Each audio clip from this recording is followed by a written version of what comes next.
చమురు గ్యాస్ ధరలు పెరిగి మార్కెట్లో కొరత ఎదుర్కొంటున్న నేపథ్యంలో 12వ ఫైనాన్స్ సిఫార్సు ప్రకారం కేజీ బేసిన్లో ఉత్పత్తి అయ్యే గ్యాస్ లో రాష్ట్రానికి 50% వాటా ఇవ్వాలని డిమాండ్ చేస్తూ 10 వామపక్ష పార్టీలు కేజీ బేసిన్ గ్యాస్ ప్రాంతాన్ని గాడిమొగలో శనివారం పరిశీలించాయి. ఈ పర్యటనలో సిపిఎం రాష్ట్ర కార్యదర్శి వి శ్రీనివాసరావు, రాష్ట్ర కార్యదర్శి వర్గ సభ్యులు ఏవి నాగేశ్వరరావు, సిపిఐ రాష్ట్ర కార్యదర్శి వర్గ సభ్యులు తాటిపాక మాతు, సిపిఐ న్యూ డెమోక్రసీ రాష్ట్ర నాయకులు పి ప్రసాద్, జిల్లా నాయకులు జేవి, సిపిఐ రాష్ట్ర నాయకులు జాస్తి Kishore Babu, CPI new democracy నాయకులు రామకృష్ణ, సిపిఐ జిల్లా సహాయ కార్యదర్శి తూకల ప్రసాద్, సిపిఎం జిల్లా కార్యదర్శి కరణం ప్రసాద్, శేషబాబుజీ తదితరులు ఉన్నారు.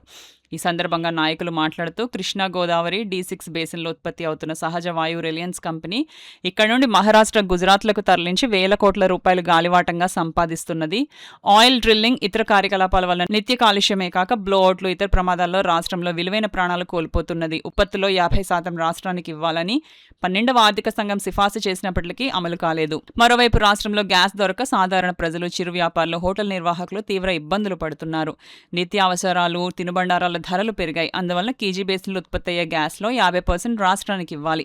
చట్టబద్ధంగా రావాల్సిన చమురు, గ్యాస్ వాటా పొందేలా రాష్ట్ర ప్రభుత్వం కేంద్రంపై ఒత్తిడి తీసుకురావాలని వామపక్ష పార్టీలు డిమాండ్ చేస్తున్నాయి.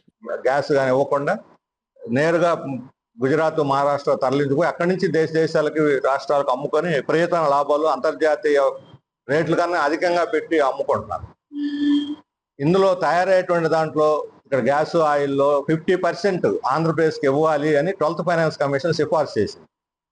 ఆ తర్వాత పార్లమెంటరీ స్టాండింగ్ కమిటీ కూడా 50% ఇస్తే రాష్ట్ర ప్రభుత్వానికి ఆదాయం కూడా పెరుగుతుంది, ప్రజలకు తక్కువగా ఇవ్వటమే కాదు రేటు ఆదాయం కూడా పెరుగుతుందని ఆ రోజు లెక్కల్లో 5,000 కోట్లు మిగులుతుంది ఆంధ్రప్రదేశ్కి అని చెప్పారు. ఇప్పుడు లెక్కల్లో అయితే 10,000 కోట్లు దాదాపుగా అవుతుంది. రోజుకి 21,000 మెట్రిక్ టన్నుల గ్యాస్ ఉత్పత్తి చేస్తున్నారు. అందులో మన రాష్ట్ర అవసరాలు 4,000 టన్నులు సరిపోతుంది. ఈ 4,000 టన్నులు పైప్ లైన్ ద్వారా కానీ లేదా సిలిండర్ల ద్వారా ఇచ్చినా సరే 200 రూపాయలకి గ్యాస్ ఇవ్వచ్చు.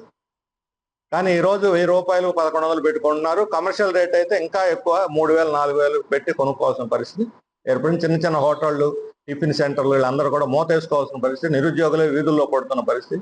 ఒక సెంటర్ మూత పడితే 4-5 కుటుంబాలు వీధిలో పడుతున్నది కూడా మనకి కనిపిస్తున్నది.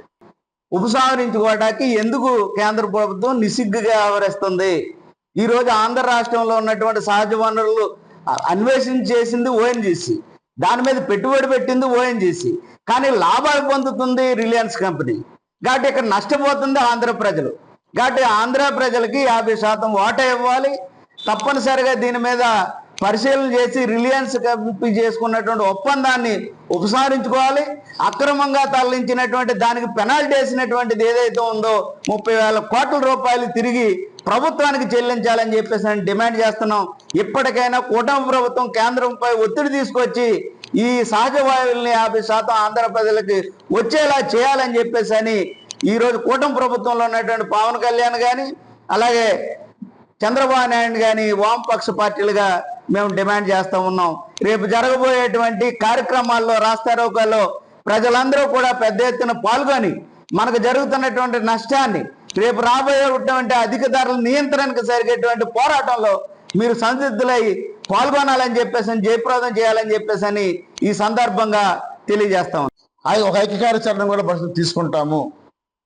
అలాగే జంజీ ఇప్పుడు నూతన తరం కూడా ఆలోచించండి. ఈరోజు ఈ రాష్ట్ర జరుగుతున్న దోపిడీ మీద మీరు ఈ రాష్ట్రంలో కూడా నోరు విప్పాలి. కేంద్రం ఎలాగైతే నరేంద్ర మోడీ వ్యతిరేకంగా నోరు విప్పుతున్నారో ఈ రాష్ట్రంలో ఉన్న యువత కూడా ఇది ఆలోచించండి. పెద్ద ఇలాంటి ఈ సినిమాలే కాదు, ఈ దోపిడీ వేళ మనం అందరం అర్థం చేసుకోవాలి. అందుకని మేము కోరేది ఏంటంటే మా డిమాండ్ పెద్దగా లేవు.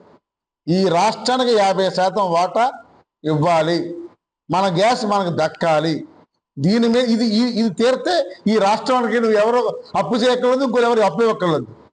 అందుకని దీని మీద ఈ కార్యాచరణ 9వ తేదీ నాడు రాష్ట్ర వ్యాప్తంగా జరిగే రాష్ట్ర రోగ కార్యక్రమం ఆటో సంఘాల వాళ్ళు, మినీ గుడ్స్ సంఘాల వాళ్ళు, లారీ సంఘాల వాళ్ళు స్వచ్ఛందంగా మీరు మద్దతు ప్రకటించండి. మేము మీకోసం చేస్తున్నాం.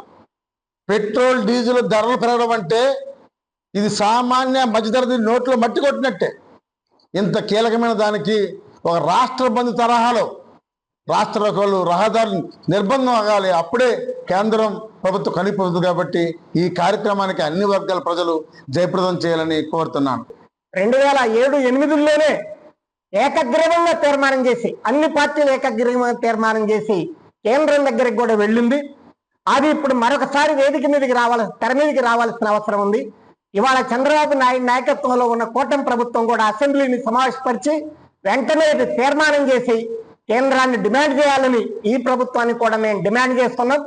ఒకే ఒక్క కామెంట్ సుప్రీంకోర్టు ప్రధాన న్యాయమూర్తి బొద్దింకలు పరాన్నజీవులతో నిరుద్యోగ యువతని సంబోధించినందుకే ఏనాడు సామాజిక స్పృహ లేదని భావించబడుతున్న 16 ఏళ్ల నుంచి 25 ఏళ్ల యువత కూడా ఇవాళ స్పందిస్తున్నారు. అంతేకాకుండా రోడ్లు ఎక్కుతున్నారు.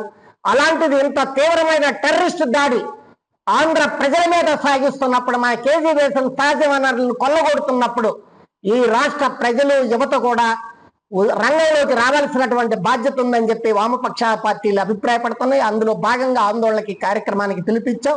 రేపు రాస్తారోకో కూడా వామపక్షాలు సాగిస్తున్నాయి. అది కేవలం నాంది మాత్రమే. ఆ తర్వాత కూడా ఈ ఉద్యమం కొనసాగుతుంది. జయప్రదం చేయాలని చెప్పి వామపక్షాల తరఫున విజ్ఞప్తి చేస్తాం.